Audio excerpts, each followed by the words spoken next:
ทักทายสบายดี FC ทุกคนมื้อนี้ก็ได้กลับขึ้นมาเบิ่งกองอ้อยเนาะทุกคนเนาะกลับขึ้นมาเบิ่งบาที่มีตัวหยังมากินบ่ทุกคน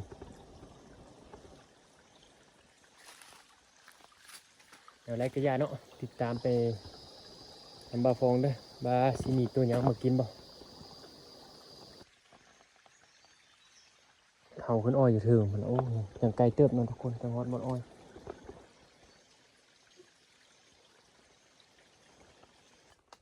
อ้อยอยู่เถิง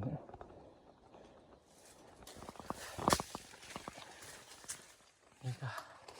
จะเป็นบ่อนเก่านั่ง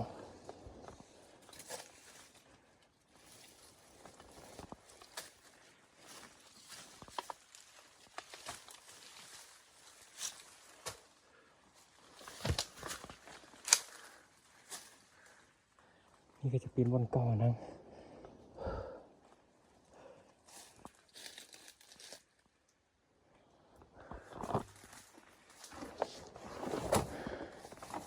โอ้เมื่อยล้าทุกคนก็อ้อยทุกคน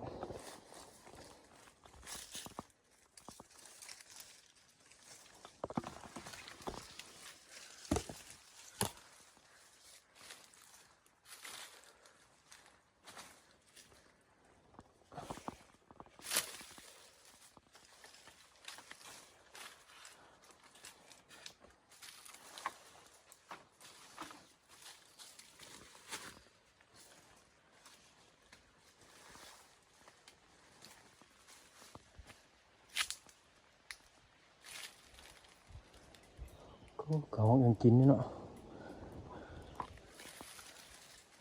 ก็ห้องนี่ว่ากันใน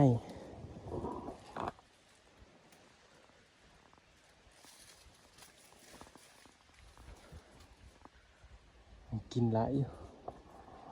โอ้ยหากินใหม่ๆตัวนี้ทุกคนกินใหม่ๆ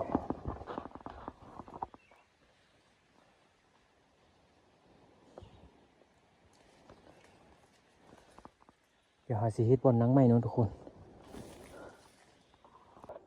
ต้นนี้เฮากะจะแปลงบอนนังบอนยังเดี๋ยวเรียบร้อยแล้วทุกคนนี่หาบอนกองมันอยู่หั่นนั้นประมาณ9 เมตรดูเฮานังอยู่บนเก้าเฮาเฮ็ดสุดแล้วเนี่ยเฮาบ่ได้แปลงนี่เนาะถึกแท้สินังประมาณ10 ปลายเมตรเนาะทุกคนเดี๋ยวได้กระยาเนาะทุกคน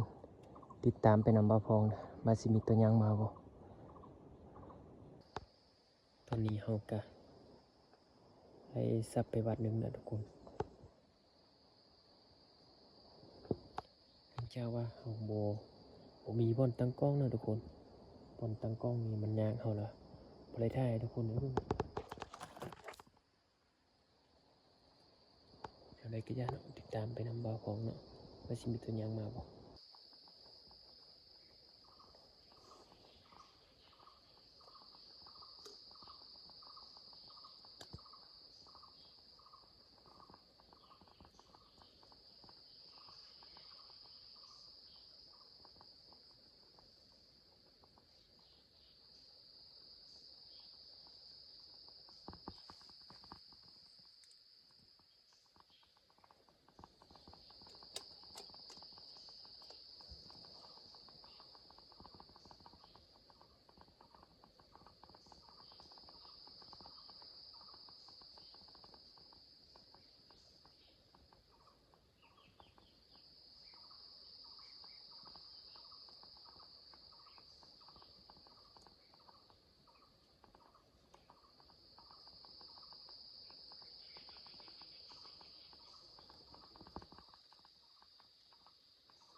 ตอนนี้กะ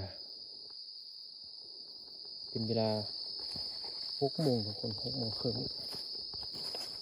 น่าจะกระฮอกจะบ่มาแล้ว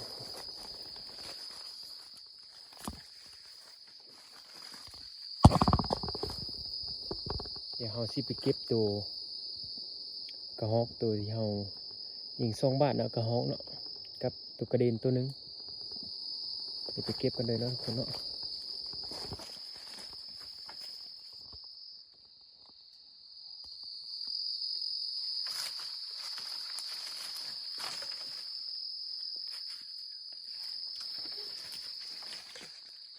กระฮอกบ่มาเนาะทุกคนกินหน่อยเดียวนะ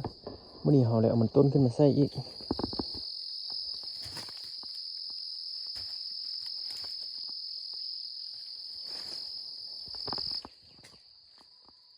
มันกินบ่ทันหลายเนาะทุกคน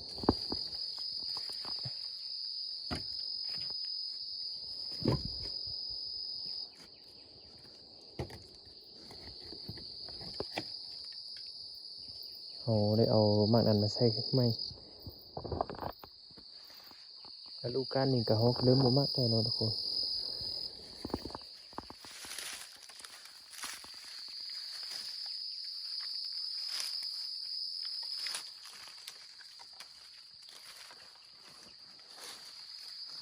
จะป้ายดับเลย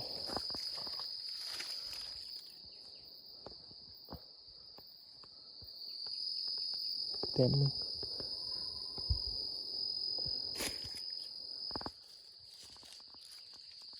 มีจะตกเยอะเนาะกระฮอกมาแต่2 ตัวเนาะทุกคนตัวนี้เจอกัน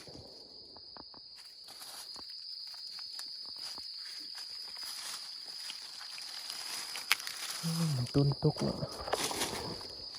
กระเลนก็ตกแค่นี้แหละทุกคนกระเลนเป็นกระเลน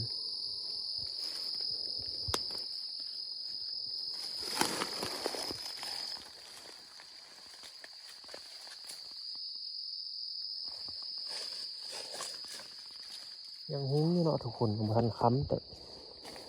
ตอนนี้จะ6 โมงสาวหรือว่าอันนี้ตัวนี้ก็ตัวนี้นะทุกคน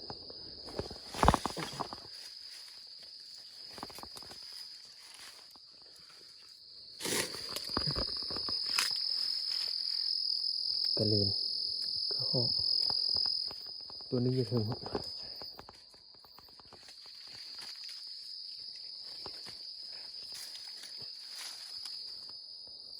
3 แต้ม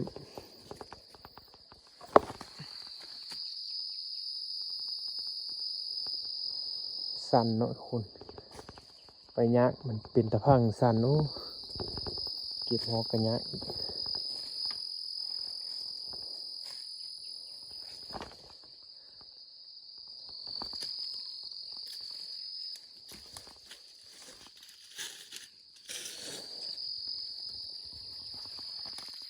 แต้มนึงตัวกระเลนตัวนี้กระหอกม่อนเนาะ3 ตัว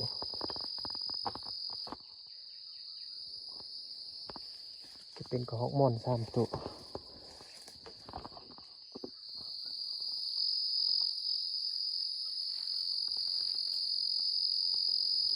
กระหอกนี่ตัวกินว่าน่าจะเป็นตัวหนูเลยเนาะทุกคนเขาจะบรินังหนูเลยทุกคนเพราะช่วงนี้เดือนมันแจ้งเนาะบันนี้กาเฮากาสิได้เดินทางกลับละเฮากาสิได้เลาะเมืองเนาะบันนี้เนาะถ้าเจอต้นยัง